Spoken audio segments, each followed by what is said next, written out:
For the Life of the World is a production of the Yale Center for Faith and Culture. For more information, visit faith.yale.edu.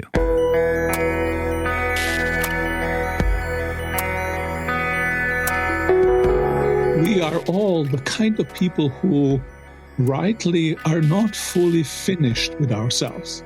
The kind of people who cannot establish their state of their full agreement with themselves on command or through some psychological trick. Because a full agreement with oneself is neither given nor within our power to achieve. We need to have patience with ourselves. Those who are patient with their impatience. Serenely, they let go of the final agreement between who they are and what they aspire to become. We see that letting oneself fall into the silent incomprehensibility, which is God, succeeds because God receives in grace those who let themselves fall into serene patience with themselves. This is For the Life of the World, a podcast about seeking and living a life worthy of our humanity. I'm Evan Rosa with the Yale Center for Faith and Culture. This is that time of year when the little demon of self-criticism and self-denigration wakes up and starts nagging you for letting your New Year's resolutions slip just a little. Or, maybe you're not there yet. You're powering through. You're waking up early. You're working out hard. You're eating right. You're learning piano. You're reading more. You're landing kickflips. You're calling your mom. You're handwriting letters. You're hitting your sales targets. You're not screaming at your kids. You're doing yoga. You're beating Super Mario Brothers in less than 8 minutes. You're not drinking soda. You're cooling it on the sweets. You're focusing more on self-care. You're running a sub-4 marathon. You're looking at your cell phone less. You are living your best life. And hey, good on you. Go get it. But regardless, whether you find yourself nailing it or failing it, do you have the patience and the necessary courage to accept yourself at every moment that you try to improve?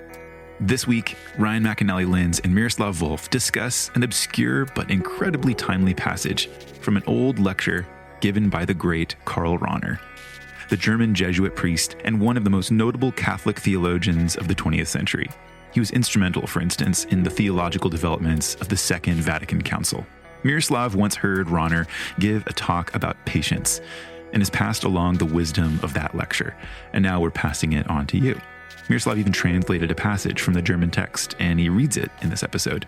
You can also find that in our show notes. In this episode, Ryan and Miroslav reflect on the gap between who you are now and who you aspire to be. The need to keep that tension alive, working and bearing with your limitations, and exploring the freedom of a serene patience with oneself.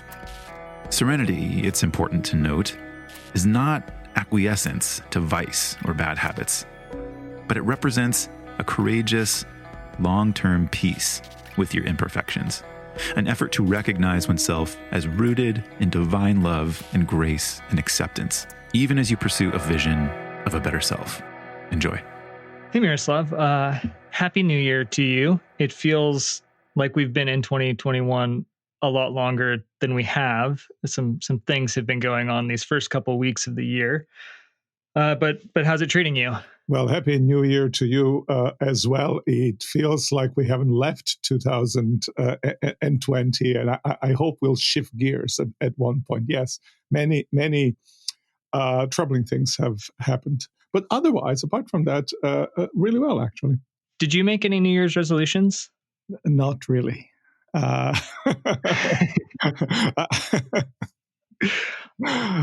think that may have been wise of you.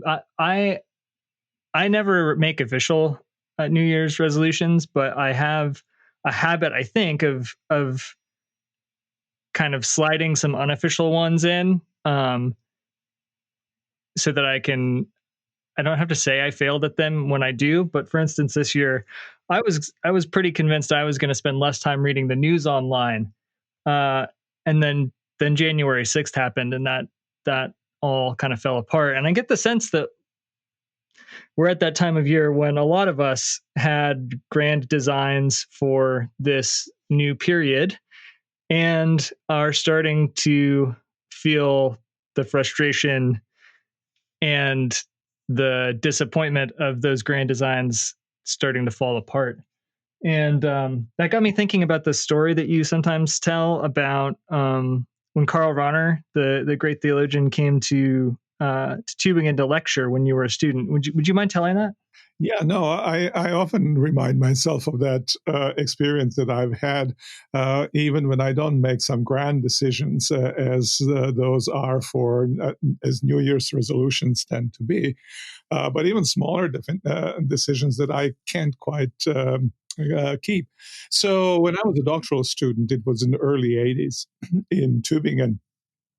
It was announced that the great famous Catholic theologian Jesuit, who had played this outsized role during the Second Vatican Council and who's written this, extraordinarily complicated text. Some of you listeners might try and open some of his, especially more technical pieces. And you'll see what I mean. So he was announced to be coming to Tübingen to give a famous lecture, Leopold Lucas lecture, and we were all excited about this. And then I was passing through Tübingen, and I saw an advertisement, and it said the advertisement read, "Intellectual patience in itself."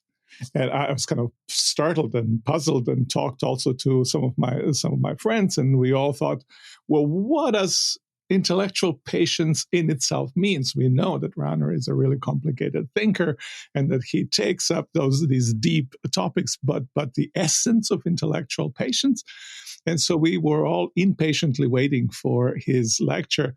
And when the great man arrived, he started his lecture by saying, that there was a bit of a mistake in the transmission of my title. I'm actually going to speak about intellectual patience with oneself.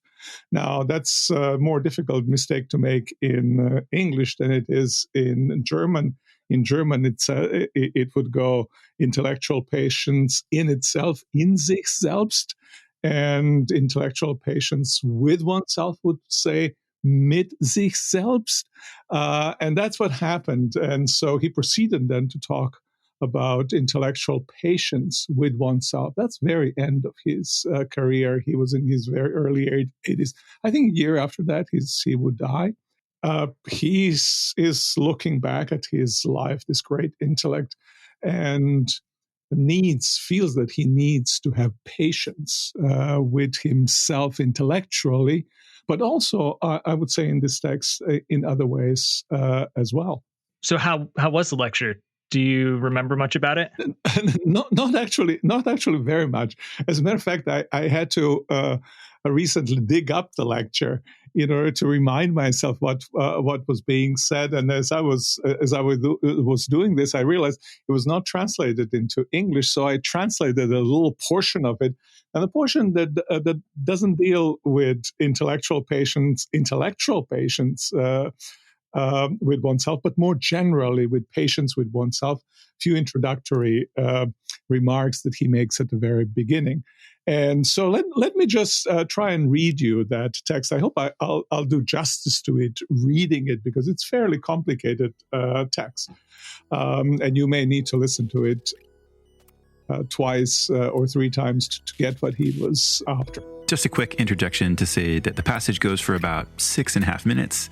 And if you're interested in reading along, you can find it in its entirety in the show notes. So here it goes. That we need patience with ourselves seems to me a self-evident thing. In fact, one of those self-evident things which in reality turned out to be difficult to achieve. Perhaps there are people who don't think they need patience with themselves, because they are in full agreement with who they are and what they do. But I hope that we will not envy, in quotation marks, the good fortune of such simple-minded people. If we are honest with ourselves, we are all the kind of people who rightly are not fully finished with ourselves. And also the kind of people who cannot establish their state of their full agreement with themselves on command or through some psychological trick. Because a full agreement with oneself is neither given nor within our power to achieve. We need to have patience with ourselves. The person in us who we actually are greets with pain the person in us who we want to become. We are now on the way. We live between the past and the future, and both, each in its own way, are out of our full control. We never have all things together which we need to live. We are always historically conditioned, socially manipulated, biologically threatened, and we are aware of that. We can try to suppress the knowledge of this state of existence. We can try to let things that we cannot change just be there as third elements in our lives. Or we can misuse joyous experiences of life as analgesics against the uncanny tensions between who we are and who we should be. Or we can interpret these dissatisfactions as depression, which we either simply have to suffer or which we can medicalize ourselves against. But when we must muster courage to face these tensions between who we are and who we aspire to become, when we acknowledge them and accept them, then we come to have patience with ourselves, to accept that we are not in pure agreement with ourselves. Many believe that they have patience with themselves and that this patience is the most ordinary of things. But if we look at such people more carefully, we would see that they do not take on patiently the pain of their tensions, that they don't face them without either embellishing or hating them, but that they flee from them into the banality of everyday life. That what has triumphed in them over these tensions is an unrecognized despair or despairing resignation, that they in the end believe that life has no meaning. We would also see that they do not actually have patience as they behold the questionableness of their existence, but are seeking to look away and find surrogates for patience, which they believe make it possible for them to live. Those who are truly patient endure in reality their existential tensions, take them on, accept the pain they cause. Those who are patient with their impatience. Serenely, they let go of the final agreement between who they are and what they aspire to become. They do not know where this serenity in which they let themselves be comes from. Those who are patient are serene and therefore free. We will not further explore the question about what is this that we ultimately fall upon when practicing such serene patience. I'll repeat, some people think that the stance rests on nothing. Resting on nothing, they can be victorious over these conflicts of finite realities in their own lives. Others are persuaded that nothing, when one gives it its proper sense, is of no use, that it can have no power to give peace. Instead, they believe that when we serenely accept our tensions between who we are and what we aspire to become, then, whether we are aware or not, we have come to rest in what, in everyday use of the word, we call God. And then, when we really understand that word God, we see that letting oneself fall into the silent incomprehensibility which is God succeeds because God receives in grace those who let themselves fall into serene patience with themselves.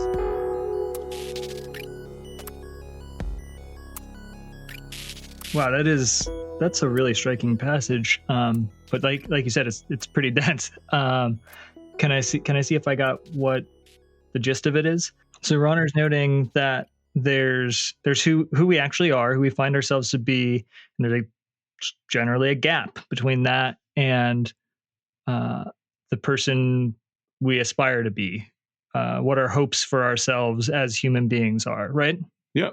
Gap itself is almost like a ineliminable feature of our very human existence. Right. So to be human is in some sense to aspire to something, and the very structure of aspiration is that it means that you're not there yet. Yeah, and there are also obstacles that we, as human beings living in social kinds of setting, being biologically conditioned, cannot have full control of ourselves so that we can, in steady step, move forward toward kind of achievements of some kind of preliminary unity with ourselves. So this idea of patience with ourselves strikes me as really quite timely and important. I don't know about you, but I feel not only the inner tension between who I actually am and who I hope to be, that painful meeting, but also a sense that there are tons of external pressures to constantly be getting better. I actually, at a gut level, I kind of feel the idea of patience with myself as threatening. Like somebody who's patient with themselves is not going to improve, is going to fall behind, right? That like won't meet the imperatives to growth. Mm-hmm. What do you think of that? Well, I mean, I think what Rahner is trying to say here is to distinguish between complacency, a kind of contentment that leaves one always in the same place where they are, or what he calls resignation and patience. And the kind of complacency or resignation has given up on what he sketches as being two poles of our existence. Of patience. There is this tension, and it's this tension between who we are, who we ought to become, that we cannot give up, that patience doesn't give up on. If you give up on that tension, you end up either in narcissism or in resignation, right? Or in some false soothing experiences, joy that paper over the discrepancy. But I think what Rahner is saying, patience actually takes seriously and endures the tension, wants also this hope and the goal, but realizes in wanting it, it cannot have it fully. So I would say, as I had a very good friend in Germany who used the word often as we were writing a dissertation and struggling and would never get it exactly right, and then he would always exclaim, Mut zur Unvollkommenheit, which is courage to imperfection. And I think in some ways that's what Rahner is after, to be courageous, to be imperfect while recognizing the imperfection of it, and therefore living in that tension. Imperfection, I think, requires an exceptional amount of courage these days. I feel like we're surrounded by curated selves online, in the media, in lots of our interactions with each other. I'm thinking right now of, what does your Zoom background look like when you're interacting with people online now? Do you have the right books? Do you have the right furniture? Right, there's Room Raider going around and judging these sorts of things, and it's because an image of perfection is relatively easy to construct in a sort of mediated environment. The sense that one is imperfect feels all the more threatening and crushing, and to own up to it and to embrace it and go for it, that really does feel like it would require a lot of courage. Yeah, and in some sense, almost our selves are increasingly becoming public selves, right? Yeah. Self is not a private or even in a small circle of friends, people who see our imperfections but know us in a much more deeper and more fuller way with a greater deal of detail and profile.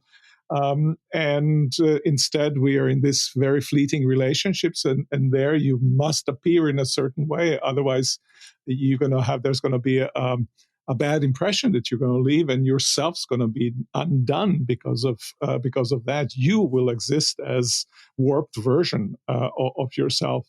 And I think that pushes us, especially in competitive situations, to kind of not want to have courage for imperfection, to make sure that everything is as perfect as it can be, so that you have this competition of perfections almost. It seems like it's a recipe for depression. Yeah, there's always that kind of aching knowledge that even if other people are buying the picture of yourself that you're selling, it's not actually true. Yeah, the perfection doesn't go all the way down. Yeah, and then tomorrow you're gonna have to keep constantly producing the sham image of yourself. You know that it's not true of yourself, and nonetheless you're producing it. And it seems like that there's something really deeply untruthful, not in a sense that so much in the sense of a kind of a deliberate lie, but kind of discrepancy about your knowledge of the self that must be hard to maintain, actually, and hard to endure. So we need courage now to public imperfection, the courage to not curate ourselves quite so closely. But that, again, it feels threatening. Yeah, and the question might be whether we need, because there's such a shift in terms of our own self-perception of who we are toward the public side of things, whether we don't need to kind of to cultivate a sense of private, small scale self, which we can much more rely on and can be much more predictable. I mean, I would want to invoke here idea that our true worth and who we are, our true self, is secured in truly being loved and being loved by God, and not into performing ourselves into perfection so as to receive the kind of acceptance. And it seems to me that kind of practice will take us closer to where Rahner wants us to be, namely then think in terms of patience with oneself as a loved one who wants to move somewhere and is accepted. This is how he ends with this grace of God. Then we can live with imperfection while at the same time being secure, being knowing that we are accepted as we are. Yeah, and and that allows a kind of living with imperfection that is not complacent. It doesn't require that you get to perfection in order to be accepted, but it's not a kind of acceptance that just excuses the gap. between the actual and the hoped for that excuses, say, in theological terms, sin, uh, but accepts antecedently and then upholds in the process of working with and through the imperfection. Is that right? Yeah, I think that's a very good way to put it. And I would say if we release ourselves, if we somehow let of the grip of the performed self loose and release ourselves from that, it doesn't throw us back to complacency. It sets us on the road of not so much self-performance, but performance of things that redound to the good of the self and that actually improve the character of the self and the environment in which the self lives. So if you were to try to sum up for the person who's currently facing the disappointment of a New Year's resolution that's already gone south, the implications of Rahner's insight here, what would you say? Like, what would your practical advice be? That's a very good question. Generally, when people ask me that, I'd say, this is beyond my pay grade. I think about these things. I don't give advice about these things. but that would be certainly a cop-out in this case, and in many other cases, it is as well. I mean, I suppose what I would say, I would want to step back and think, what are these tensions that we have? How significant they are? First, we have this kind of performance self versus a beauty of the character self, right? And if I invest all of my energies into this performance self, I would say, well, reflect on which self really you want to nurture. And in which self do you want to invest? And then the second thing, which I think comes out of Rahner, don't give up on this tension. Tension is really important. The tension can be, of course, debilitating, but tension can be also creative. How do you get to this creative tension? I think you get to this tension by, this is Rahner's insight, by throwing yourself or discovering that you are already held by the grace of God, and therefore that all your performance is not a gain or loss of the self. You're always already gained, but all your performance is for the beauty of that very self with which God has endowed you. At this point in the conversation, I jumped in with a question about the pressure to conform quickly or to change oneself quickly, as opposed to a more unhurried and accepting form of self-improvement. So the thing that struck me about this whole thing from Rahner is patience, especially construed as a form of waiting. It's not always construed that way, but it can be. It's not acceptance of our current selves as final, but it's a kind of maybe unhurried or confidently slow approach to where you're at in process.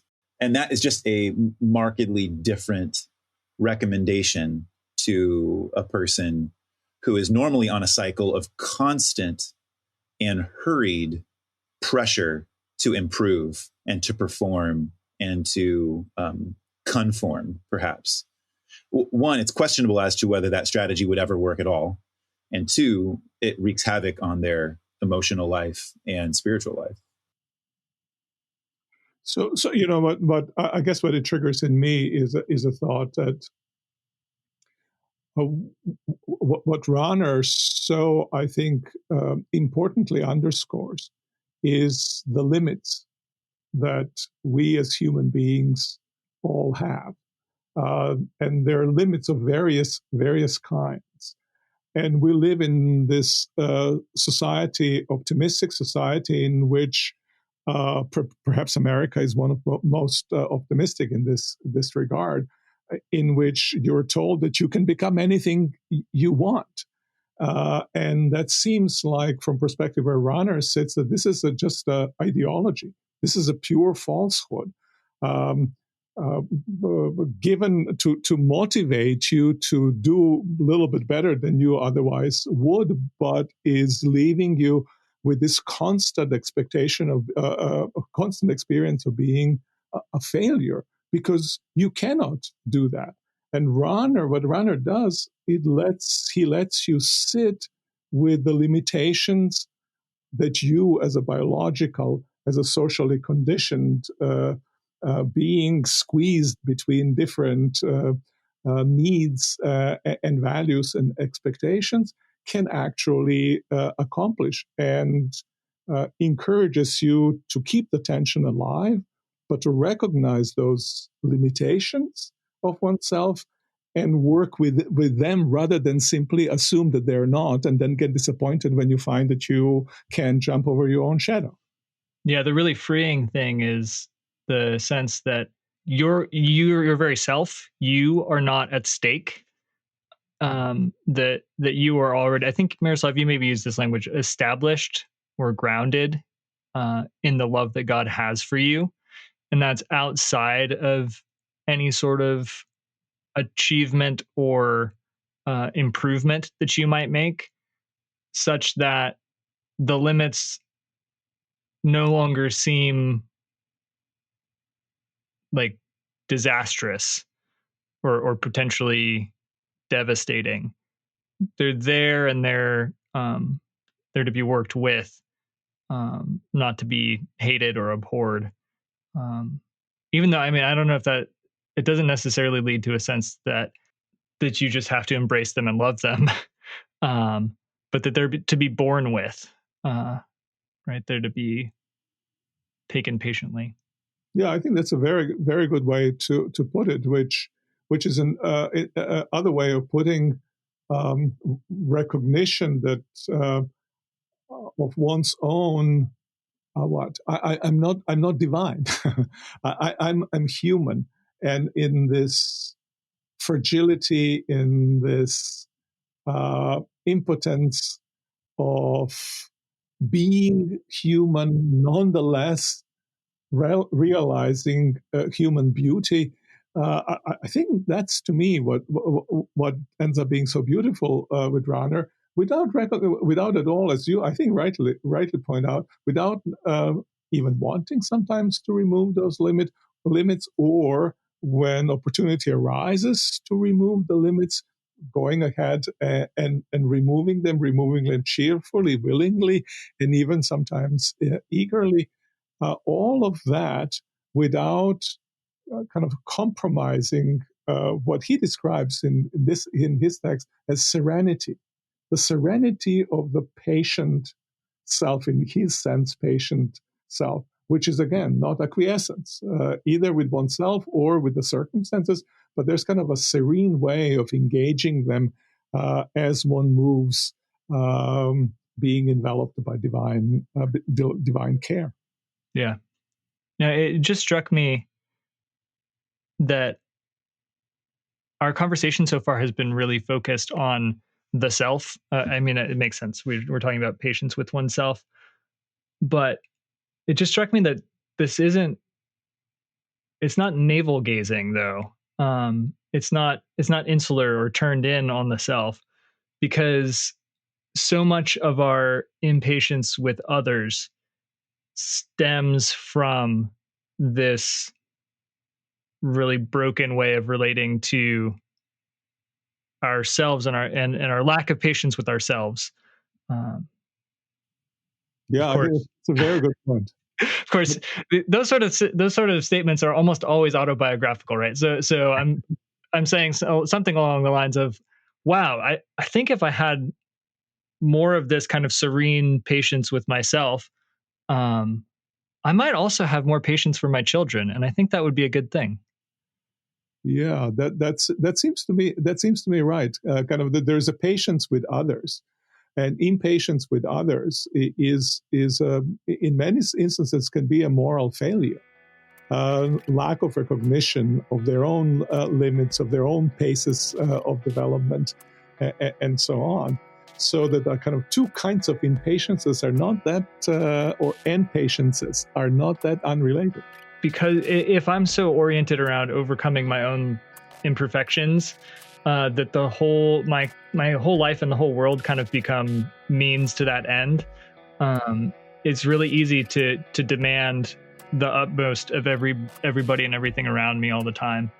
And I just think that there's something to be learned from taking this Rahnerian stance towards yourself that might then diffuse out into our relations with others. Well said. Well, let's not try the patience of our listeners too much. I think this has been a really helpful conversation for me. Thank you, Miroslav. Oh, thank you. And we should do it more often.